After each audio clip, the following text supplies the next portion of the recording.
کرام، بزرگان اسلام، محترم خواتین و حضرات، الحمدللہ ہفتہ وار درس قرآن میں حاضری کا شرف حاصل کر رہے ہیں۔ اس دعا سے آغاز کرتے ہیں کہ اللہ تعالی ہر حرف کے بدلے ہمیں حلاوت عطا فرمائے اور قرآن پاک کے ہر جز کے بدلے جزا آمین۔ اللہ تعالیٰ قرآن پاک سے ہمارے قلوب کو منور فرمائے۔ قرآن پاک کی تعلیم کی برکت سے اللہ تعالیٰ ہمیں جنت عطا فرمائے اور اسی تعلیم کی برکت سے دوزخ کی آگ سے محفوظ فرمائے، ہمارے قلوب کو منور فرمائے۔ اللہ تعالیٰ دنیا میں اس کو ہمارے لیے رہنما بنائے اور اللہ تعالیٰ قرآن پاک کی تعلیم کو پل صراط پر نور کا ذریعہ بنائے اور اللہ پاک قرآن پاک کی تعلیم کو جہنم کی آگ سے حجاب اور پردہ بنائے اور اللہ تعالیٰ تمام خیرات، تمام احسانات، تمام نیکیوں کی طرف تعلیم قرآن کو ہمارے لیے رہنما بنائے اور اللہ تعالیٰ ہمیں اسے دل اور زبان دونوں سے پڑھنے کی توفیق دے۔ ہم زبان سے بھی پڑھیں اس کو، دل سے بھی پڑھیں۔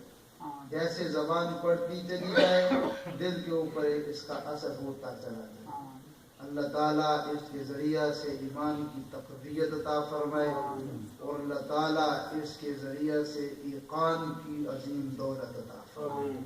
حضرات گرامی قدر، الحمدللہ ہمارا درس قرآن آج اللہ کے فضل و کرم سے 21واں پارہ سورہ احزاب ہے اور 21واں پارہ تو اللہ کے فضل و کرم سے آج تکمیل پائے گا اور سورہ احزاب جاری و ساری ہے۔ یہ 22ویں پارے کے 5-6 رکوع تک جائے گی۔ حضرات گرامی قدر، اللہ پاک نے ارشاد فرمایا لَقَدْ كَانَ لَكُمْ فِي رَسُولِ اللَّهِ أُسْوَةٌ حَسَنَةٌ لِمَنْ كَانَ يَرْجُو اللَّهَ وَالْيَوْمَ الْآخِرَ وَذَكَرَ اللَّهَ كَثِيرًا۔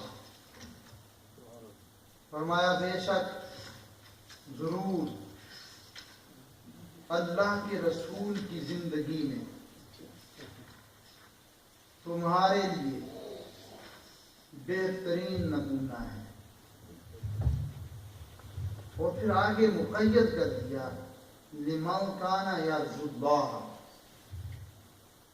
اس شخص کے لیے جو اللہ تعالیٰ سے ملنے کی امید رکھتا ہے، یعنی اللہ تعالیٰ سے ملنے کا یقین رکھتا ہے، والیوم الآخرہ، اور قیامت کے برپا ہونے کا اس کو یقین ہے، وذکر اللہ کثیرا، اور اللہ تعالیٰ کا ذکر وہ زیادہ سے زیادہ کرتا ہے۔ حضرات گرامی قدر، یہ آیت طیبہ جو ہے یہ حاصل قرآن ہے، یہ بات یاد رکھیں۔ یہ سورہ احزاب کی یہ آیت طیبہ، کیونکہ اس آیت طیبہ سے ہم حاصل کرتے ہیں کہ قرآن جو ہے وہ لفظوں کا نام ہے اور مصطفیٰ کریم اس قرآن کے معنوں کا نام ہے، یعنی کہ قرآن پڑھتے چلے جاؤ، سیرت مصطفیٰ صلی اللہ تعالی وسلم کو دیکھتے چلے جاؤ تو تمہیں قرآن کا مفہوم سمجھ آتا چلا جائے گا۔ حضرت عائشہ صدیقہ رضی اللہ تعالی عنہا ام المومنین، ان سے پوچھا گیا کہ رسول اللہ صلی اللہ تعالی علیہ وسلم کا خلق کیا تھا، تو آپ رضی اللہ تعالی عنہ نے بلا تأمل اور بلا تدبر، بلا تفکر فرمایا کانا خلقہ القرآن، کہ رسول اللہ صلی اللہ تعالی وسلم کا خلق قرآن تھا، آپ کی سیرت قرآن تھی۔ حضرات گرامی قدر، یہ بات یاد رکھو کہ دین اسلام کوئی نظریاتی یا فلسفیانہ دین نہیں ہے۔ یہ نہیں ہے کہ ڈرائنگ روم میں اچھے صوفوں کے اوپر بیٹھ کر میٹنگ کر لی جائے اور اچھے نظریات کو جو ہے وہ ترتیب دے دیا جائے، باتیں سنا دی جائیں، نہیں، اس میں منطق نہیں چلتی، فلسفہ نہیں چلتا، بلکہ عملی تصویر چلتی ہے۔ اس میں یہ ہے، کیونکہ ویسے تو زندگی میں اثر پیدا کرنے کے لیے کسی کی بھی زندگی میں کوئی بھی چھوٹا ہے بڑا ہے، بڑا ہو ایون کہ چھوٹا ہو، اس کی زندگی میں تغیر پیدا کرنے کا جو بہترین طریقہ ہے وہ یہ ہے کہ عمل کر کے دکھایا جائے، عمل کر کے دکھایا جائے۔ بزرگ فرماتے ہیں کہ ماں باپ نے اگر اپنی اولاد کو اچھے راہ پر چلانا ہو تو اس کا جو بہترین طریقہ ہے، چاہتے ہیں کہ نماز وہ بھی پڑھیں تو بہترین طریقہ کیا ہے؟ خود اٹھے، پہلے اٹھے، آواز دے، الصلاۃ الصلاۃ الصلاۃ خیر من النوم، جس طرح رسول اللہ صلی اللہ علیہ وسلم کا طریقہ کار تھا کہ جب آپ اٹھتے تو آپ فرماتے کہ اے اہل بیت، نماز کا ٹائم ہے، نماز کا ٹائم ہے، اٹھے اور عملی طور پر عملی تصویر پیش کریں،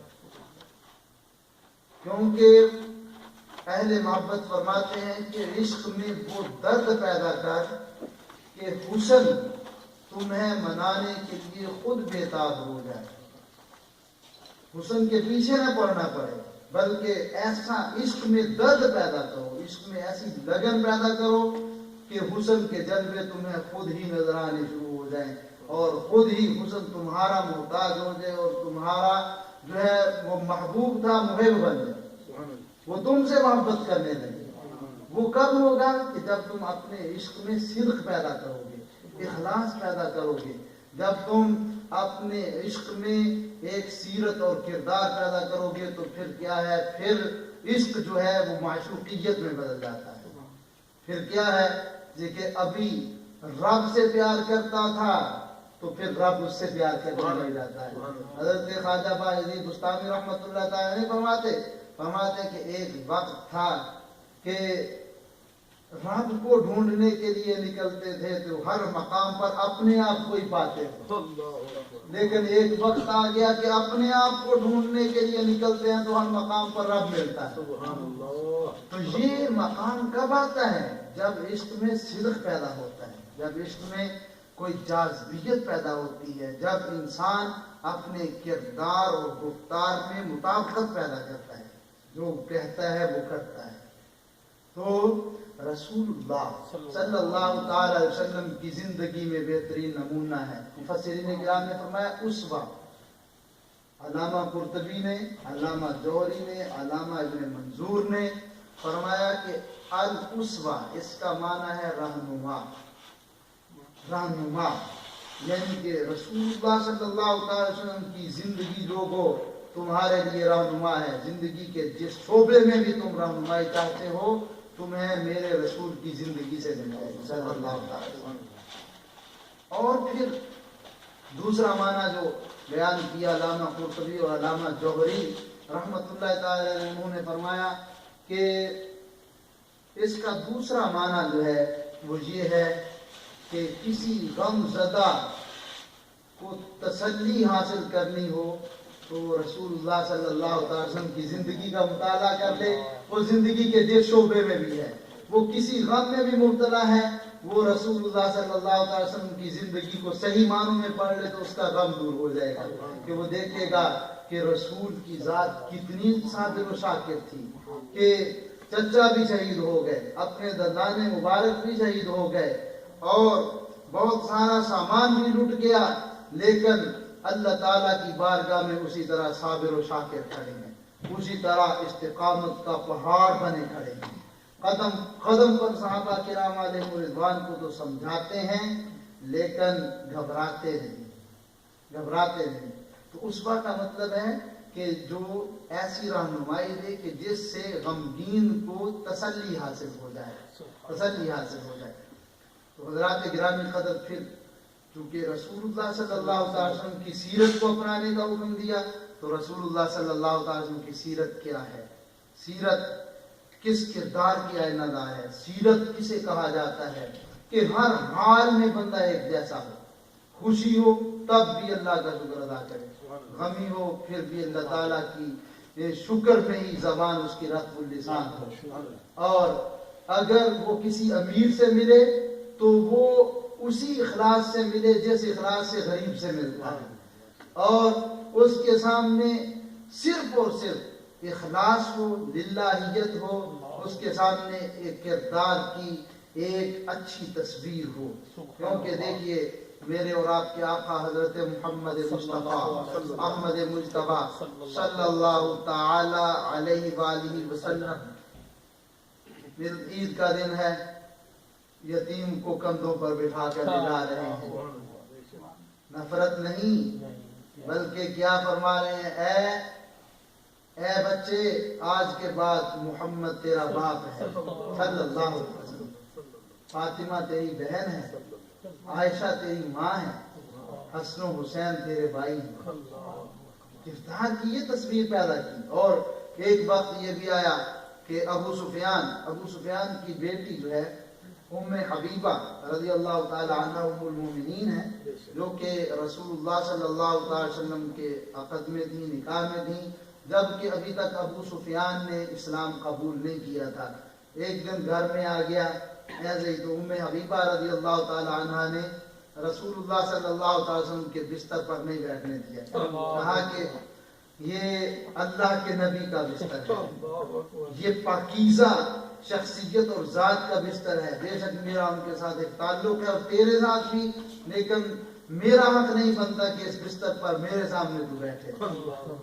لیکن وہی ابو سفیان کفر کی حالت میں جب قحط پڑا تو رسول اللہ صلی اللہ تعالی وسلم سے دعا کروانے کے لیے آیا، تو آپ صلی اللہ تعالی وسلم نے دعا فرمائی اور قحط ٹوٹ گیا. اور اسی طرح ایک کافر آپ کی بارگاہ میں مہمان بن جاتا ہے، کافر مہمان بنتا ہے، پیشاب کر کے چلا جاتا ہے، آپ صبح کو بستر کو خود دھو رہے ہیں، فرما رہے ہیں کہ میرا مہمان تھا، اپنے ہاتھوں سے دھویا، نفرت نہیں کی. حضرات گرامی قدر، پھر اسی طرح آپ صلی اللہ تعالی وسلم کی ذات ہر شخصیت کے لیے، ہر شعبے کے لیے آئینہ دار ہے. آپ کی بارگاہ میں صدقہ پیش کیا گیا کہ عطیہ کے طور پر، تو آپ صلی اللہ علیہ وسلم کی بارگاہ میں بچے بھی بیٹھے تھے، غریب بھی بیٹھے تھے، ابو بکر اور عمر جیسی شخصیات بھی بیٹھی تھیں. تو آپ صلی اللہ تعالی وسلم نے وہ اتفاقاً اس دن حضرت ابو بکر اور عمر رضی اللہ تعالی عنہما بائیں ہاتھ بیٹھے تھے، دائیں ہاتھ بچے بیٹھے تھے، آپ نے ان کو پہلے دیا، مسئلہ بھی سمجھا دیا اور حقیقت سے بھی واضح کر دیا کہ لوگوں ان غریبوں کا پہلے حق بنتا ہے. غریبوں کی دلجوئی کے لیے کیا فرماتے، محتاج اور ناداروں کو فرماتے کہ تم 500 سال پہلے امیروں سے جنت میں جاؤ گے، ان کی دلجوئی فرماتے. آپ صلی اللہ تعالی وسلم کا یہ طریقہ کار تھا. اور پھر حضرات گرامی قدر، جب ہر کسی سے پیار کیا، ہر کسی کو سینے سے لگایا، کافروں سے گالیاں سن کر بھی دعائیں دیں، پتھر کھا کر بھی دعائیں دیں، اور واضح کیا لوگوں نیکی کے بدلے نیکی کرنا تو بدلہ بنتا ہے. مزہ تو جب ہے کہ برائی کے بدلے میں نیکی کرو. سبق دیا امت کو، کیونکہ آپ صلی اللہ تعالی وسلم کی ذات کریمہ قیامت تک کے مسلمانوں کے لیے آئینہ دار ہے، اور آپ کی زندگی کا ہر شعبہ اور ہر لمحہ امت کے ہر فرد کے لیے جو ہے اسوہ حسنہ ہے، اپنانے کے قابل ہے.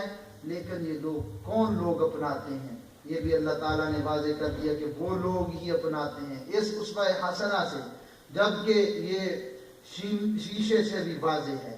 یہ اسوہ حسنہ میرے رسول صلی اللہ علیہ وسلم کی زندگی شیشے سے بھی واضح ہے، لیکن اس کو اپناتے وہ ہیں جو اللہ تعالیٰ پر صحیح معنوں میں ایمان رکھتے ہیں. فرمایا لمن کان یرجو اللہ، جو اللہ تعالیٰ کی امید رکھتے ہیں. اللہ تعالیٰ کی امید سے مفسرین کرام نے فرمایا مراد ہے کہ اللہ تعالیٰ کی ملاقات کی یقین رکھتے ہیں کہ ہم نے اللہ سے ملنا ہے، اللہ کی بارگاہ میں جانا ہے. لہذا آج اس شخصیت کی زندگی کو اپنا لیں تاکہ کل قیامت میں دشواری پیش نہ آئے. کیونکہ کیونکہ تیرے خلق کو حق نے عظیم کہا، تیری خلق کو حق نے جمیل کیا۔ حضور اعلیٰ حضرت عظیم المرتبت مجدد دین و ملت الشاہ احمد رضا خان فاضل بریلوی رضی اللہ تعالی عنہ نے تو پھر ہر بات سمجھا دی لوگوں کو۔ لوگوں، یہ ایسی سیرت اور صورت ہے کہ جس سے پیار کرنا بھی اللہ تعالیٰ سے ملا دیتا ہے، اور اس کے کردار کو اپنانا بھی اللہ تعالیٰ سے ملاقات کروا دیتا ہے۔ تیری خلق کو حق نے تیرے خلق کو حق نے عظیم کہا، تیری خلق کو حق نے جمیل کیا، کوئی تجھ سا ہوا ہے نہ ہوگا شہا، تیرے خالق حسن و ادا کی قسم۔ واضح کر دیا۔ اب اپنانے والے کے لیے ہے کہ وہ کیسے اپناتا ہے۔ تو اللہ تعالیٰ نے فرمایا ایک تو یہ ہے کہ یہ اس کو فائدہ دے گا جو ایمان رکھتا ہے اس بات کا کہ اللہ تعالیٰ سے ملاقات ہوگی، اور آخرت پر یقین رکھتا ہے کہ آخرت قیامت قائم ہوگی، سوالات و جوابات ہوں گے، اور کسی بارگاہ میں کھڑے ہونا ہے، اور اس بارگاہ میں کھڑے ہونے سے ڈرتا ہے تو وہ میرے رسول صلی اللہ علیہ وسلم کی زندگی کو اپنانے کی پوری کوشش کرے گا۔ وذکر اللہ کثیرا، اور پھر وہ اللہ تعالیٰ کا ذکر زیادہ سے زیادہ کرتا ہے۔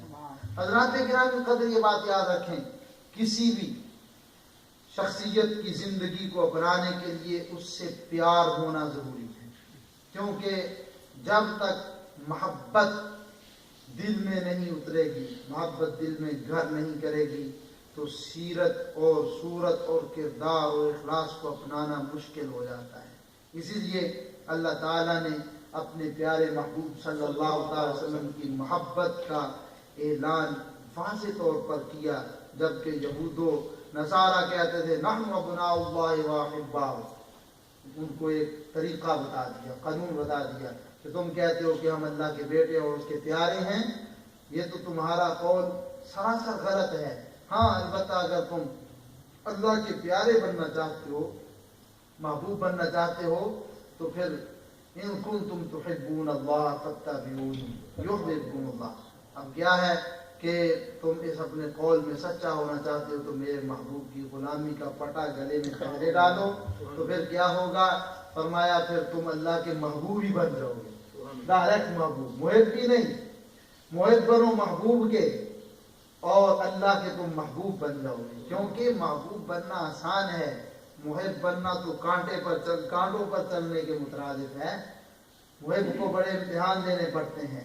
تو فرمایا یحببکم اللہ، تم اللہ کے محبوب بن جاؤ گے، اللہ تعالیٰ تم سے پیار کرنے لگے گا، وَيَغْفِرْ لَكُمْ ذُنُوبَكُمْ، اور تمہارے گناہوں کی سیاہی کو اپنی رحمت کے پانی سے دھو بھی ڈالے گا۔ جو تم نے غلطیاں کی ہیں، جو گسالہ پوچھتے رہے ہو، جو تم طرح طرح کی نافرمانیاں اور ریشہ دبانیاں کرتے رہے ہو، ان کو بھی معاف کر دیا جائے گا۔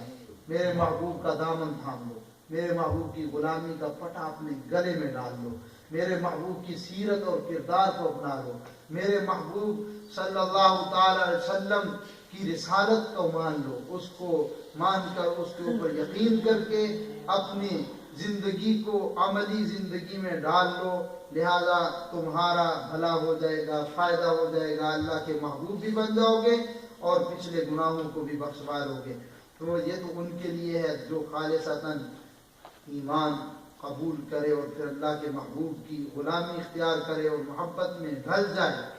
حضرات گرامی قدر، محبت کے بارے میں یہ بات یاد رکھیں، حقیقت بات یہ ہے، کسی نے بہت خوب نقشہ کھینچا ہے کہ اے ذوف مدد کر، اے ذوف کہتے ہیں کمزوری کو، ان کے محبوب سے ایسا پیار ہو جائے، ایسے اے ذوف مدد کر گرا دے در احمد پر صلی اللہ تعالی وسلم، اے ذوف مدد کر گرا دے در احمد پر، دربان کہے اٹھ میں کہوں اٹھا نہیں جاتا، اس طرح گرتا ہوں محبوب کی بارگاہ میں، اس طرح گر جاؤں، اے ذوق اس طرح گرا دے، اے امنوں کے ذوق محبوب کی بارگاہ میں اب اس طرح لے جاؤں۔ تو یہ محبت کیا چیز ہے، اس کے بارے میں 4 اصول، اس کے مشتقات میں 4 بیان کیے گئے مشتقات میں، وہ کہ محبت اس کا مصدر کیا ہے۔ فرماتے ہیں کہ محبت یا تو حباب الماء سے ہے. حباب الماء کہتے ہیں پانی کے بلبلوں کو، حباب کہتے ہیں بلبلے کو، اور ماں پانی کو کہتے ہیں. تو فرماتے ہیں کہ جس طرح محبت پھر کیا چیز ہے، پھر کسی کے پیار کا نام محبت کیوں رکھا جاتا ہے؟ علماء فرماتے ہیں کہ جس طرح پانی جب جوش مارتا ہے، سمندر کا پانی، تو فرمایا کہ اس سے بلبلے پیدا ہوتے ہیں. تو اسی طرح جب کسی کے دل میں کسی کی محبت اور عقیدت پیدا ہو جاتی ہے تو پھر پانی کے بلبلوں کی طرح اس کا دل بھی اس کی عقیدت اور محبت میں جوش مارتا ہے. اس وجہ سے اس کو کیا کہا جاتا ہے، جب کسی سے کوئی پیار کرتا ہے اس کا نام محبت رکھ دیا جاتا ہے. تو محبت اثر رکھتی ہے. صاحبان نظر فرماتے ہیں کہتا ہے کون کہ نالہ بلبل بے اثر ہے. کیونکہ جب کسی کی یاد میں کوئی روتا ہے تو یہ نہیں کہ کچھ ملتا نہیں، کہتا ہے کون کہ نالہ بلبل بے اثر ہے. نالہ بلبل، بلبل کا رونا، بلبل جو کہ پھول سے پیار کرتی ہے، کہتا ہے کون کہ نالہ بلبل بے اثر ہے، گل کے پردے پہ لاکھ چاکے جگر ہے. گل دیکھو وہ بھی پھر اس کو پیار کی یہ جزا دیتا ہے کہ اس کے پردے چاک چاک ہو جاتے ہیں. تو لہذا جب تم بھی کسی سے پیار کرو گے، جب تم بھی کسی کی محبت اپنے دل میں اتار لو گے تو وہ بھی تمہیں کبھی یاد کر ہی لے گا. تمہاری محبت میں وہ بھی جو ہے تمہارا کبھی محبوب جو ہے وہ محب بن جائے گا. یہ بات حقیقت ہے کہ جب نالا ہوتا ہے، جب کسی محبوب کی یاد میں رو گے تو وہ بے اثر نہیں جائے گا. یہ بات ہے کہ جب تم محبوب صلی اللہ علیہ وسلم کی یاد میں آنسو بہاؤ گے اور پیار کرو گے محبوب صلی اللہ علیہ وسلم سے تو اس کا صلہ تم کو ملے گا. دوسرا فرمایا کہ محبت جو ہے یہ احب البعیر سے مشتق ہے. احب البعیر کہتے ہیں کہ اونٹ جب بیٹھ جائے تو پھر اٹھے نہ، اس کو لاکھ اٹھایا جائے لیکن وہ نہ اٹھے، جم جائے نہ چھوڑے وہ اپنے اٹھنے بیٹھنے کی جگہ کو. تو فرمایا تو پھر اس سے محبت کو مشتق کیا گیا کہ جس کے دل میں کسی شخصیت کا پیار پیدا ہو جائے، محبت پیدا ہو جائے تو بس پھر اس در کے ساتھ جڑ جائے. بلال رضی اللہ تعالیٰ عنہ کی مثال یہاں پر پیش کر دی کہ لاکھ ان کو تپتی ہوئی ریت پر لٹایا گیا، لاکھ جو ہے گرم سلاخیں ان کے اوپر لگائی گئیں، لیکن ان کی زبان سے یہی آواز آتی تھی کہ سر کٹے کنبا مرے، گھر لٹے دامن مصطفیٰ نہ ہاتھوں سے چھوٹے. وہ ان کی زبان سے یہی آواز آتی. تو پھر کسی بھی محبوب کے لیے، محب کے لیے یہ قاعدہ بن گیا کہ اگر وہ کسی شخصیت سے پیار کرتا ہے تو پھر اس کی سیرت و کردار کو اسی طرح اپنائے. پھر فرماتے ہیں یا پھر محبت جو ہے یہ حبت ان سے مشتق ہے. حبت ان کہتے ہیں بیج کو. فرمایا بیج جو ہے یہ درخت کی ابتدا بھی ہے انتہا بھی ہے. بیج پھلدار درخت ہو کوئی بھی ہو اس کی ابتدا بھی ہے اور انتہا بھی ہے کہ جب تم ایک گٹھلی ہے اس کو بوتے ہو، درخت اگتا ہے، جب اس کو پھل لگتا ہے پھر اس کو پھل کو کھا لیتے ہو تو آپ کے ہاتھ میں وہی گٹھلی ہوتی ہے. فرمایا کہ محبت بھی یہی چیز ہے، یہ سیرت و کردار کے اوپر جو پودے اگتے ہیں ان کا جو بیج ہے، سیرت و کردار کے اوپر جو اعمال کے پودے اگتے ہیں ان کا جو بیج ہے وہ محبت ہے. نماز پڑھو گے لیکن جب محبت نہیں ہوگی تو اس کا کوئی فائدہ نہیں. روزے رکھو گے جب پیارے آقا صلی اللہ علیہ وسلم سے پیار نہیں ہوگا تو اس کا کوئی فائدہ نہیں. سیرت و کردار کی زمین پر فرمایا اعمال کے پودوں کو اگانے کے لیے بیج محبت کی ضرورت ہے. محبت جو ہے یہ کسی بھی عمل کی ابتدا بھی ہے اور انتہا بھی ہے. یہ سیرت و کردار کا جو ہے آغاز بھی ہے اور اس کے کمال اور آغاز کا انتہا بھی ہے. فرمایا جب کوئی حضور پاک صلی اللہ علیہ وسلم کی سیرت کو، کردار کو اپنائے گا، محبت کرے گا تو اس کا مطلب یہ ہے کہ اس نے اپنے اعمال کا بیج بو دیا. اب وہ نماز پڑھے گا, نماز کے عمل کا جو درخت ہے وہ پھلدار ہوگا, وہ اللہ کی بارگاہ میں محبوب تر ہوتا چلا جائے گا, وہ اللہ کی بارگاہ میں قبول ہوگا. تو اسی طرح فرمایا کہ یا پھر یہ حبن سے مشتق ہے. حب کہتے ہیں مٹکوں کے بھر جانے کو. مٹکوں کے بھر جانے کا کیا مطلب ہے کہ جب مٹکے بھر جاتے ہیں پھر ان میں کسی اور چیز کی گنجائش نہیں رہتی. مٹکے جب بھر جاتے ہیں پھر ان میں کسی اور چیز کی گنجائش نہیں رہتی, کہ جب کسی دل میں کوئی ذات اتر جاتی ہے پھر اور کسی ذات کی وہاں پر کوئی گنجائش نہیں رہتی. تو فرماتے ہیں کہ باقی محبت کا فلسفہ تو بہت دقیق ہے, سمجھانے سے کم سمجھ آتا ہے. ناصر نے کہا کہ محبت کو سمجھنا ہے تو ناصر خود محبت کر. محبت کو سمجھنا ہے تو ناصر خود محبت کر کے کنارے کا اندازہ, کہ کنارے سے طوفان کا اندازہ نہیں ہوتا, کہ کنارے سے طوفان کا اندازہ نہیں, کنارے پر ساحل پر چلنے سے کچھ پتہ نہیں چلتا. ڈاکٹر علامہ اقبال رحمۃ اللہ علیہ فرماتے ہیں کہ محروم رہا دولت دریا سے وہ غواص, کرتا نہیں جو صحبت ساحل سے کنارہ. جو صحبت ساحل ہی نہیں چھوڑتا اس کو پھر سیپیاں اور ان کے اندر جو در یتیم ہے وہ نہیں ملتے, وہ اسی کو ملتے ہیں جو آگے جاتا ہے, گہرائی میں اترتا ہے. اگر ساحل پر پھرتا رہے, کنارے پر پھرتا رہے اور کہے کہ مجھے در یتیم جیسی دولت مل جائے, یہ نہیں ہو سکتا. تو ناصر کہتے ہیں کہ محبت کو سمجھنا ہے تو ناصر خود محبت کر, کہ کنارے سے اندازہ طوفان نہیں ہوتا. تو یہ بات ہے کہ رسول اللہ صلی اللہ علیہ وسلم کی سیرت اور کردار کو اپنانے کا اللہ تعالیٰ نے قیامت تک کے مسلمانوں کو حکم دے دیا, قیامت تک کے لوگوں کو بتا دیا کہ لَقَدْ كَانَ لَكُمْ فِي رَسُولِ اللَّهِ أُسْوَةٌ حَسَنَةٌ. اے لوگو تمہارا کسی زندگی سے تعلق ہے, تم زندگی کے کسی شعبہ سے متعلق ہو, تم چاہتے ہو کہ ہمیں کوئی رہنمائی ملے, تو أُسْوَةٌ حَسَنَةٌ تمہارے لیے رسول اللہ صلی اللہ علیہ وسلم کی زندگی بہترین رہنما ہے. اسوا کے بارے میں نے عرض کر دیا کہ علامہ قرطبی اور علامہ جوہری رحمۃ اللہ تعالی علیہما اور علامہ ابن منظور, انہوں نے اپنی اپنی تفاسیر کے اندر فرمایا کہ اسوا کا معنی ہے رہنما, کہ کسی نے بھی اپنی زندگی میں کوئی رہنما تلاش کرنا ہے تو وہ رسول اللہ صلی اللہ علیہ وسلم کی زندگی کو اپنا لے, اس کی زندگی بھی بہترین نمونہ بن جائے گی. تو حضرات گرامی قدر سلسلہ میں یہ عرض ہے کہ پیار تو یقیناً ایک سے ہوتا ہے, محبت ایک سے ہوتی ہے. ہم سب کی محبت صاحب گنبد خضرا سے ہے, تو پھر ہم حضرت ابوبکر سے بھی پیار کرتے ہیں, صحابہ کرام سے بھی پیار کرتے ہیں. یاد رکھیں, اور اس وقت سے لے کر آج تک جتنے بھی غلامان مصطفیٰ ہیں سب کو دل میں اتار لیتے ہیں. اس کی وجہ کیا ہے؟ اور پھر ہم کہتے ہیں کہ ہم فلاں سلسلے کے پیر کے بھی غلام ہیں, فلاں کے بھی غلام ہیں. اصل وجہ یہ ہے کہ ان لوگوں کا کردار بھی رسول اللہ صلی اللہ علیہ وسلم کے کردار کا آئینہ دار ہے. اس لیے جو بھی رسول اللہ صلی اللہ علیہ وسلم کی محبت کو, ان کے کردار کو, ان کے اخلاص کو, ان کی للہیت کو اپنے دل میں اتار لیتا ہے, وہ اہل محبت کا امام بن جاتا ہے.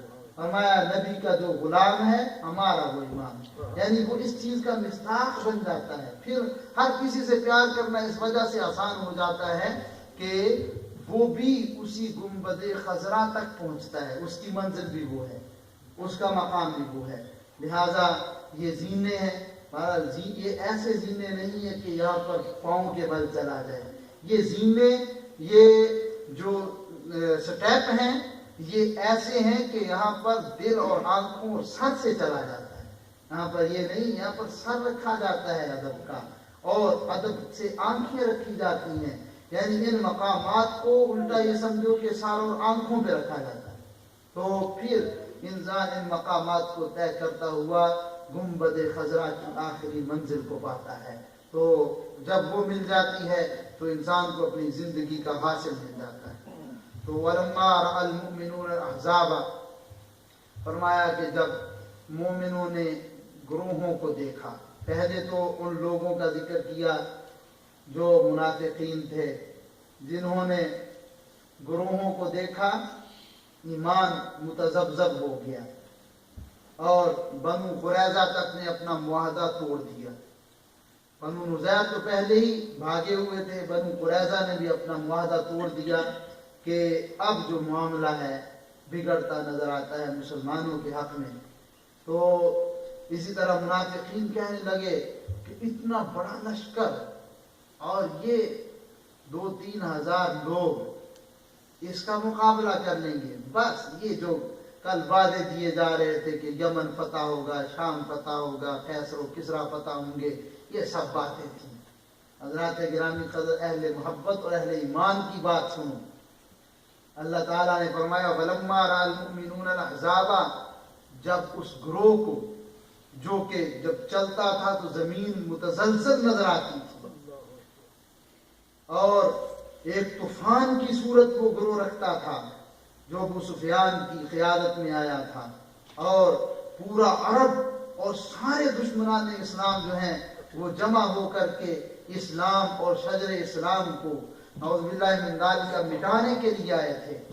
لیکن ان کو کیا پتا تھا کہ فانوس بن کر جس کی حفاظت ہوا کرے وہ شمع کیسے بجھے جسے روشن خدا کرے.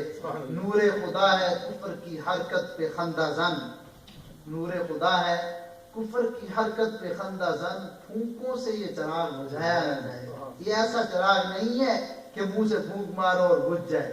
یہ تمہارا جلایا ہو تو پھونک سے بجھتا ہے, ہوا بھی بجھا دیتی ہے.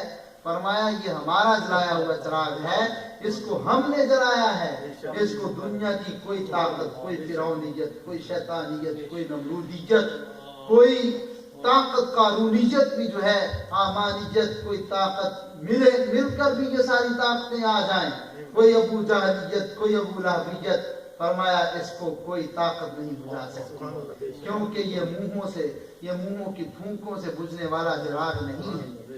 یہ ہم نے بے شک اس کو کہا کہ سراج منیرا, کہ یہ چمکتا ہوا چراغ ہے, لیکن چراغ ضرور ہے. یہ چراغ ہے جو ہمیشہ روشنی دے گا. جو اس سے حاصل کرے گا روشنی وہ روشن ہو جائے گا اس طرح کہ لوگ اس سے بھی روشنی حاصل کریں. یہ نہیں ہے کہ یہ بجھ جائے, جو خود بجھ جائے وہ کسی کو کیا روشن کرے گا. تو اور یقیناً جن لوگوں نے اس چراغ سے روشنی حاصل کر لی وہ ابو بکر سے صدیق بن گئے, عمر سے فاروق بن گئے, عثمان سے ذوالنورین بن گئے, اور وہ لوگ جو ہیں علی سے حیدر کرار بن گئے, عبد القادر سے غوث اعظم بن گئے, اور وہ لوگ احمد رضا سے امام اہل سنت بن گئے, وہ لوگ محمد سردار احمد سے محدث اعظم پاکستان بن گئے. کیسے بن گئے؟ کیونکہ انہوں نے سمجھ لیا کہ یہ چراغ بجھنے والا نہیں بلکہ یہ چراغ روشنی دینے والا ہے, لہذا اس سے روشنی حاصل کرو, اور جو روشنی حاصل کرے گا وہ خود بھی چراغ بن جائے گا. ہیں الحمدللہ. اب کیا پاکستان, کیا ہندوستان, کیا امریکہ, کیا یورپین ممالک, کیا دوسرے ممالک, ایشین ممالک, سارے ہی الحمدللہ چراغ محدث اعظم سے بھی روشنی حاصل کر رہے ہیں رضی اللہ تعالیٰ, چراغ اعلیٰ حضرت سے بھی روشنی حاصل کر رہے ہیں, کیونکہ انہوں نے سمجھ لیا اور بلکہ کہہ بھی دیا بریلی کی گلیوں میں کھڑے ہو کر بھی اور گنبد خضرا کے سامنے کھڑے ہو کر بھی صدائے اعلیٰ حضرت یہی ہے کہ چمک تجھ سے پاتے ہیں سب پانے والے. یہ چراغ بجھنے والا نہیں, حبیبی یا رسول اللہ صلی اللہ علیہ وسلم, چمک تجھ سے پاتے ہیں سب پانے والے, میرا دل بھی چمکا دے چمکانے والے. چلو گناہگاری سے یا حضرت عرض کرتے ہیں یا رسول اللہ صلی اللہ علیہ وسلم, گناہگاری صحیح برستا نہیں دیکھ کر ابر رحمت, بدوں پر بھی برسانے والے. مانا کہ بات ہی صحیح, لیکن ہم نے یہ بھی دیکھا ہے کہ یہ ایسا ابر رحمت ہے کہ جو دیکھ کر نہیں برستا کہ کون کیسا ہے, بس جب برستا ہے تو اپنی لپیٹ میں گناہگاروں اور بدوں کو بھی لے لیتا ہے, تو بدوں پر بھی برسا دے برسانے والے. تو زندہ ہے واللہ, تو زندہ ہے واللہ, میرے چشم عالم سے چھپ جانے والے. تو یہ بات ہے. جب صاحبان ایمان نے گروہوں کو دیکھا, قالوا انہوں نے کہا ھذا ما وعدنا اللہ ورسولہ، یہ ہے وہ وعدہ جو اللہ اور اس کے رسول نے ہم سے کیا تھا، وصدق اللہ ورسولہ، اور اللہ اور اس کے رسول نے سچ فرمایا تھا۔ کیا وعدہ کیا تھا کہ ایک بہت بڑا لشکر آ رہا ہے، لشکر جراح اسلام اور صدر اسلام کو ختم کرنے کے لیے آ رہا ہے، ختم کرنے کی کوشش اور جسارت میں آ رہا ہے۔ تو حضرات گرامی قدر، انہوں نے پھر اس سے کیا اخذ کیا؟ انہوں نے کہا کہ ایک وعدہ جو اللہ اور اس کے رسول نے کیا تھا وہ تو ہو گیا پورا، کہ وہ لشکر آ گیا، وہ بات جو کہی تھی وہ جھوٹی نہیں نکلی۔ وصدق اللہ ورسولہ، انہوں نے کیا کہا کہ اللہ اور اس کے رسول نے سچ فرمایا۔ تو لہذا اب ایک پہلا جو دھمکی والا وعدہ تھا وہ تو پورا ہو گیا، اور اب جو خوشخبری والا وعدہ ہے وہ بھی پورا ہوگا، وہ بھی پورا ہوگا، کیونکہ زبان رسالت نے جو ہمیں کہا تھا وہ ایک تو وعدہ پورا ہو گیا کہ لشکر جراح آنے والا، وہ آ گیا، وہ آ گیا لشکر جراح۔ اور اب جو ہے اللہ تعالی ہمیں اس لشکر کو شکست کے ساتھ فتح سے بھی ہمکنار کرنے والا۔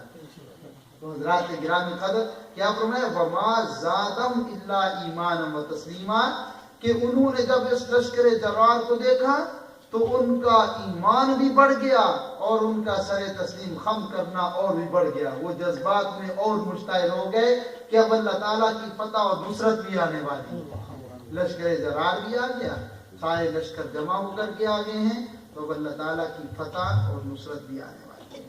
تو فرمایا من المؤمنین رجال صدقوا، مومنوں میں کچھ ایسے مرد ہیں صدقوا جنہوں نے سچا کر دیا، ما عاہد اللہ علیہ، جو وعدہ اس پر کیا تھا، کیونکہ صحابہ کرام علیہم رضوان پہلے ہی کہتے رہتے تھے کہ نحن الذین بایعوا محمدا علی الجہاد ما بقینا ابدا، کہ ہم نے محمد صلی اللہ علیہ وسلم کے ہاتھ پر بیعت کر لی ہے کہ جب تک باقی رہیں گے جہاد کرتے رہیں گے، اللہ کی راہ میں لڑتے رہیں گے۔ فرمایا کچھ لوگوں نے تو اپنا وعدہ پورا کر دیا پہلے ہی، احزاب سے بھی پہلے، غزوہ احد میں پورا کر دیا، غزوہ بدر میں پورا کر دیا، کہ جب تک اس جسم میں جان باقی ہے محبوب کے قدموں پہ قربان ہے، محبوب کے اشارہ ابرو پہ قربان ہے، محبوب صلی اللہ علیہ وسلم کے ذرا فرمانے پر قربان ہے، محبوب کی عزت اور آبرو پر قربان ہے ہماری جان جب تک اس جسم میں ہے۔ تو اسی طرح ہوا، کتنے جانثار ہیں، کن کن کے نام گنے جائیں۔ حضرت موسیٰ بن عمیر رضی اللہ تعالی عنہ کو بہت زرق اور برق والے تھے، امیر تھے، لیکن رسول اللہ صلی اللہ تعالی وسلم کی غلامی کا پٹا گلے میں جب ڈالنا مقصود ہوا تو گویا کہ غربت کو قبول کیا، سب عمارتیں چھوڑ دیں۔ آپ صلی اللہ تعالی وسلم نے آپ کو مدینہ منورہ بھیجا تو اوس اور خزرج کے بہت سارے سردار آپ کی تبلیغ پر اسلام بھی لائے، اسلام بھی قبول کیا۔ تو پھر جب غزوہ احد ہوا تو اس میں حضرت مصعب بن عمیر رضی اللہ تعالی عنہ نے پروانہ بار اس شمع رسالت کے اوپر اپنی جان کا نذرانہ بھی پیش کر دیا۔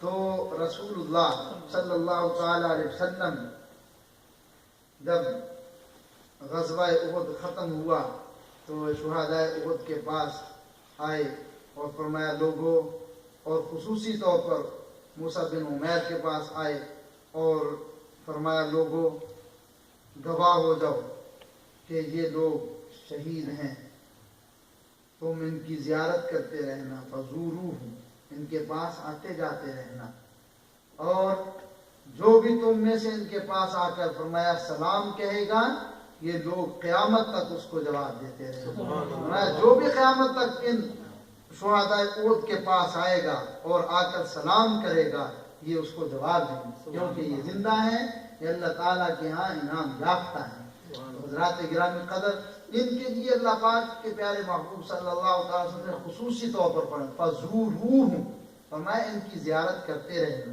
لہذا جو بھی مدینہ منورہ شریف میں جائے اس امر کو بھی ملحوظ رکھ کر کہ شہدائے احد رضی اللہ تعالی عنہم کی زیارت کا خصوصی طور پر اللہ کے پیارے محبوب صلی اللہ علیہ وسلم نے فرمایا کہ یہ وہ لوگ ہیں جنہوں نے بے دریغ اپنی جانوں کے نذرانے اسلام کی سربلندی کی خاطر، اور یہ آج جو ہم اپنے گھر میں آزاد ہیں یہ انہی قربانیوں کا صدقہ ہے، انہی کی برکت ہے کہ آج ہم اپنے گھر میں آزاد ہیں.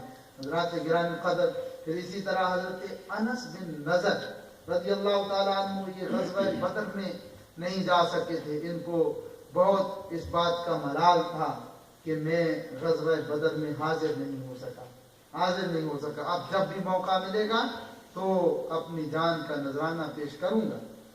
تو بالکل اسی طرح صحابہ کرام علیہم رضوان اسی طرح اللہ کے پیارے محبوب صلی اللہ علیہ وسلم کی بارگاہ میں حاضر رہتے اور پروانہ وار حاضر رہتے.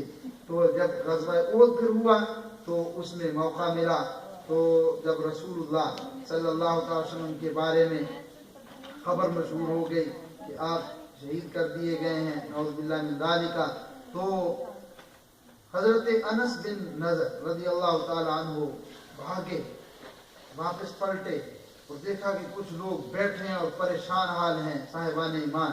تو آپ رضی اللہ تعالیٰ عنہ نے فرمایا کیوں بیٹھے ہو؟ انہوں نے کیا کہ سنا ہے رسول اللہ صلی اللہ علیہ وسلم کو شہید کر دیا گیا ہے.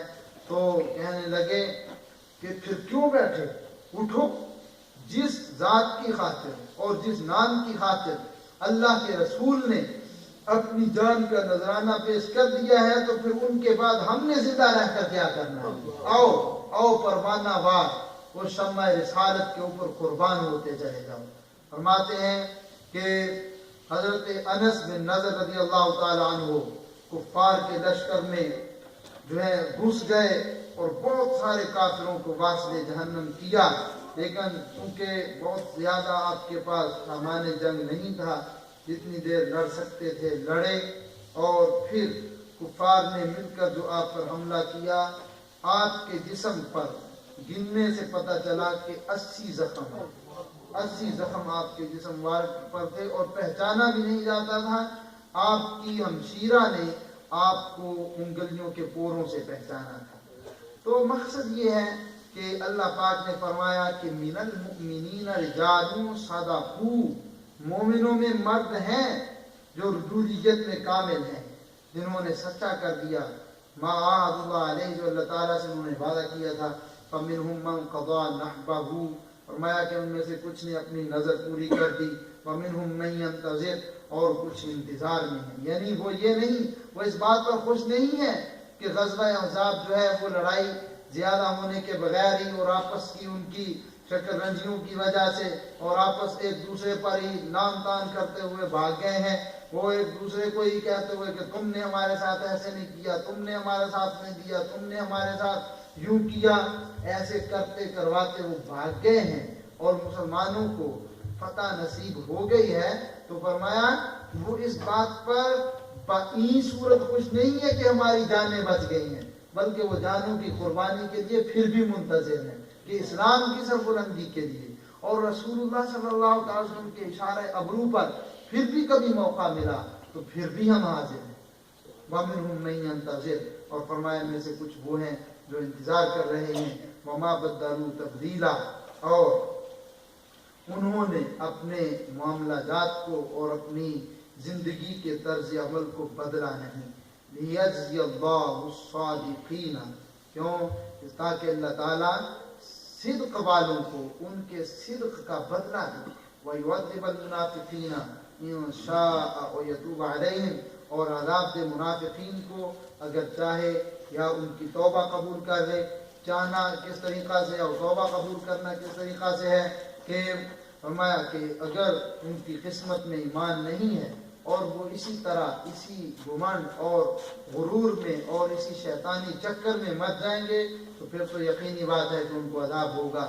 اگر کسی موقع پر کوئی ٹھوکر لگنے سے ان کو عقل آ گئی اور اسلام قبول کر لیا اور توبہ کی اللہ کی بارگاہ میں جھک گئے تو پھر اللہ تعالیٰ ان کی توبہ کو قبول کرے گا۔ ان اللہ کان غفورا رحیما، بے شک اللہ تعالیٰ بہت بخشنے والا رحم فرمانے والا ہے۔ پھر آگے فرمایا وَرَدَّ اللَّهُ الَّذِينَ كَفَرُوا بِغَيْظِهِمْ لَمْ يَنَالُوا خَيْرًا، کہ کافر جو ہیں ان کو اللہ تعالیٰ نے لوٹا دیا اس حال میں کہ وہ آپس میں غصے میں چل رہے تھے اور ان کو کچھ اچھا رزلٹ نہیں ملا۔ لم ینالوا خیرا، فرمایا ان کو کوئی بھلائی نہیں ملی کہ جس چکر میں وہ آئے تھے اس میں سراسر مکمل طور پر ناکام واپس لوٹے۔ وَقَفَ اللَّهُ الْمُؤْمِنِينَ الْقِتَالَ، اور اللہ تعالیٰ نے مومنوں کو جہاد سے اور لڑائی سے بچا لیا۔ وَكَانَ اللَّهُ قَوِيًّا عَزِيزًا، اور اللہ تعالیٰ قوت والا غالب ہے۔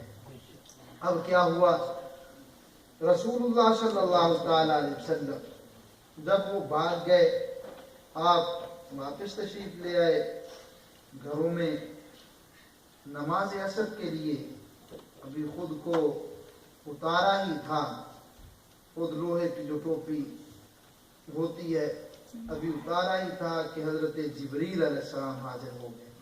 عرض کرنے لگے یا رسول اللہ صلی اللہ علیہ وسلم، اللہ تعالیٰ کا حکم ہے کہ ابھی سامان اسلحہ اتارنا نہیں ہے، سامان جنگ جو ہے، اسلحہ جات جو ہیں وہ اتارنے نہیں ہیں، لہذا اپنے غلاموں کو لے کر بنو قریظہ کے پاس جانا۔ بنو قریظہ نے جو بدعہدی کی ہے، جو معاہدہ توڑا ہے، ان کو اس کی سزا دینی۔ تو آپ صلی اللہ علیہ وسلم کو جیسے ہی یہ پیغام ملا اللہ تعالیٰ کا، حضرت جبریل علیہ السلام نے دیا، تو آپ صلی اللہ علیہ وسلم نے حضرت بلال رضی اللہ تعالیٰ عنہ کو فرمایا کہ اعلان کر دو کہ نماز عصر بھی بنو قریظہ میں جا کر پڑھیں گے، ان کی گھڑی میں، ان کے اس مقام پر جا کر پڑھیں گے۔ لہذا وَأَنذَرَ الَّذِينَ ظَاهَرُوا مِنْ أَهْلِ الْكِتَابِ مِنْ سَيَاسِينَ میں اسی بات کا ذکر ہے کہ آپ صلی اللہ علیہ وسلم اپنے غلاموں کو لے کر چلے گئے، کوئی 25 دن کے قریب لگ بھگ ان کے گھروں کا محاصرہ کیے رکھا۔ آخر کار انہوں نے نباش بن قیس نامی شخص کو بھیجا کہ کوئی معاہدہ کیا جائے، کوئی جو ہے معافی کی راہ نکالی جائے۔ تو آپ صلی اللہ علیہ وسلم نے فرمایا کہ معافی کو چھوڑو، تم ہماری رائے قبول کر لو، یعنی رائے کا مطلب یہی تھا کہ اسلام قبول کر لو۔ جب انہوں نے جو ہے مشورہ کرنے کا مہلت مانگی کہ ہمیں مہلت دی جائے، ہم مشورہ کر لیں، جب مشورہ کرنے لگے تو کعب جو اصل ان کا سردار تھا اس کے پاس گئے، تو اس نے کہا کہ تم جانتے ہو کہ یہ رسول سچا ہے، کتاب سچی ہے، قرآن سچا ہے، اور تم اپنی تورات کے اندر پڑھ چکے ہو، سارا کچھ جانتے ہو، لیکن یہ تو تمہاری ہٹ درمی ہے جس کی وجہ سے اڑے ہوئے ہو اور تم اسلام قبول نہیں کر رہے، ورنہ اس کی حقانیت تو واضح ہے، قبول کر لو۔ ایک بات تو یہ ہے، یا پھر کوئی فدیہ وغیرہ دینے پر تیار ہو جاؤ، یا پھر جو ہے لڑنے کے لیے تیار ہو جاؤ، اپنے بچوں کو، عورتوں کو قتل کر دو اپنے ہاتھوں سے اور ان کے اوپر ٹوٹ پڑو، تو یہی ہو سکتا ہے۔ انہوں نے کوئی بات بھی ماننے سے انکار کر دیا اپنے سردار کی۔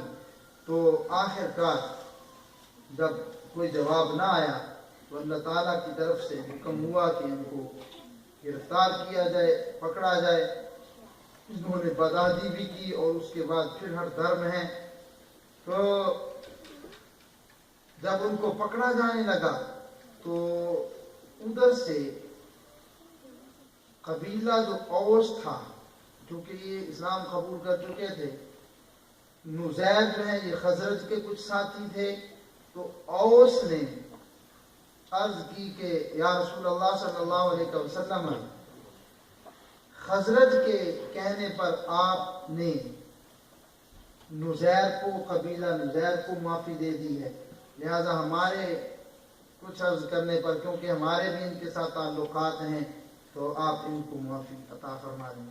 آپ صلی اللہ تعالی وسلم نے فرمایا ٹھیک ہے، دیکھتے ہیں۔ اللہ تعالیٰ کی طرف سے بھی حکم آ گیا اور انہوں نے بھی فیصلے کے لیے حضرت سعد بن معاذ جو کہ اوس کا سردار تھا ان کو چنا، اور وہ ابھی خیمے میں تھے، کیونکہ غزوہ احزاب جب خندق کھود رہے تھے تو اس میں ان کو زخم آ گئے تھے، جس کی وجہ سے وہ آرام ہی کر رہے تھے، لیکن رسول اللہ صلی اللہ تعالی وسلم کے ساتھ ہی تھے۔ آپ صلی اللہ تعالی وسلم ان کی خبر گیری کے لیے کہ جلد ان کا پتہ لیا جا سکے ان کو ساتھ رکھا تھا۔ تو جب انہوں نے کہا کہ اوس قبیلہ کا جو سردار حضرت سعد بن معاذ ہیں ان کو اس کا فیصلہ کرنے کے لیے چنا جائے، تو حضرت سعد بن معاذ رضی اللہ تعالی عنہ کو بلایا گیا۔ آپ زخمی تھے، آپ کو پکڑ کر لایا گیا، اور راستے میں وہ جو یہودی تھے بنو قریظہ کے آپ سے ہر طرح کی بات چیت کرنے پر کوشش کرتے رہے کہ آپ ہماری کو سفارش کر دیں، معاملہ بن جائے۔ تو آپ نے فرمایا وہ وقت گزر گئے ہیں، ہم نے اپنی غلامی کا پٹا رسول اللہ صلی اللہ علیہ وسلم جو ہے رسول اللہ صلی اللہ علیہ وسلم کی غلامی کا پٹا اپنے گلے میں ڈال رکھا ہے، اب ہم ایسے معاملہ جات پر طے کرنے کے لیے تیار نہیں ہو سکتے۔ بہرحال جب حضرت سعد بن معاذ رضی اللہ تعالیٰ عنہ آئے تو سارے صحابہ کرام تشریف فرما تھے، آپ صلی اللہ علیہ وسلم نے فرمایا قوموا لسیدکم۔ آج لوگ کہتے ہیں کہ یہ جو سنی اٹھتے ہیں ادب آداب کرتے ہیں، یہ کہاں لکھا ہے؟ آپ صلی اللہ علیہ وسلم نے یہ اس مقام پر فرمایا تھا قوموا لسیدکم، اپنے سردار کے لیے کھڑے ہو جاؤ، اپنے سردار کا کھڑے ہو کر کے استقبال کرو۔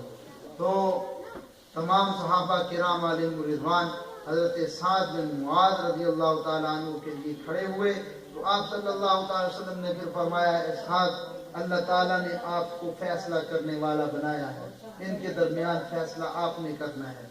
تو حضرت سعد رضی اللہ تعالیٰ عنہ نے عرض کیا یا رسول اللہ صلی اللہ علیہ وسلم، میں تو فیصلہ نہیں کرتا آپ کے ہوتے ہوئے، آپ ہی فیصلہ فرمائیں۔ آپ نے فرمایا کہ نہیں، آپ کو اللہ تعالیٰ نے چن لیا ہے، ان لوگوں نے بھی چن لیا، اور اللہ تعالیٰ نے بھی فرمایا کہ سعد جو فیصلہ کر دیں وہ قبول ہے۔ تو حضرت سعد رضی اللہ تعالیٰ عنہ نے فرمایا کہ یا رسول اللہ صلی اللہ علیہ وسلم نے ان کو قتل کر دیا ہے، انہوں نے بدعہدی کی ہے۔ تو اللہ تعالیٰ کے پیارے محبوب صلی اللہ تعالی وسلم نے فرمایا کہ اے سعد، اس ذات کی قسم جس کے قبضہ قدرت میں میری جان ہے، 7 آسمانوں کے اوپر اس ذات نے بھی یہی فیصلہ کیا کہ ان لوگوں کا یہی حال ہے کہ جب مشکل وقت تھا یہ مسلمانوں کو مکمل طور پر ختم کرنا چاہتے تھے، اور ان لوگوں کا جو حملہ تھا ہمارے لیے اتنا خطرناک تھا کہ ان سارے لوگوں کا حملہ ہمارے لیے خطرناک نہیں تھا۔ تو کیا کیا گیا؟ حضرت سعد رضی اللہ تعالیٰ عنہ کو حکم، چونکہ انہوں نے ہی بنایا تھا تو لہذا اللہ تعالیٰ نے بھی ارشاد فرما دیا تھا اور ان کی بھی چوائس بن چکی تھی، تو انہوں نے جو فیصلہ کیا اسی کے مطابق کیا گیا، جس کا ذکر اللہ تعالیٰ نے فرمایا وَأَنزَلَ الَّذِينَ ظَاهَرُوهُم مِّنْ أَهْلِ الْكِتَابِ مِنْ سَيَاسِيهِمْ، اور اللہ تعالیٰ نے اتار دیا ان لوگوں کو جو اہل کتاب سے تھے اور انہوں نے تمہارے مقابلہ میں کافروں کی مدد کی تھی، ان کے قلوں سے اتار دیا۔ وَقَذَفَ فِي قُلُوبِهِمُ الرُّعْبَ، اور اللہ تعالیٰ نے ان کے دلوں میں تمہارا رعب ڈال دیا۔ فَرِيقًا تَقْتُلُونَ، ایک گروہ کو تم قتل کر رہے ہو، وَتَأْسِرُونَ فَرِيقًا، اور ایک گروہ کو تم قیدی بنا رہے ہو۔ تو یہ ساری اللہ تعالیٰ کی نعمتیں یہ کس صلہ میں ملی کہ جب صحابہ کرام علیہم رضوان استقامت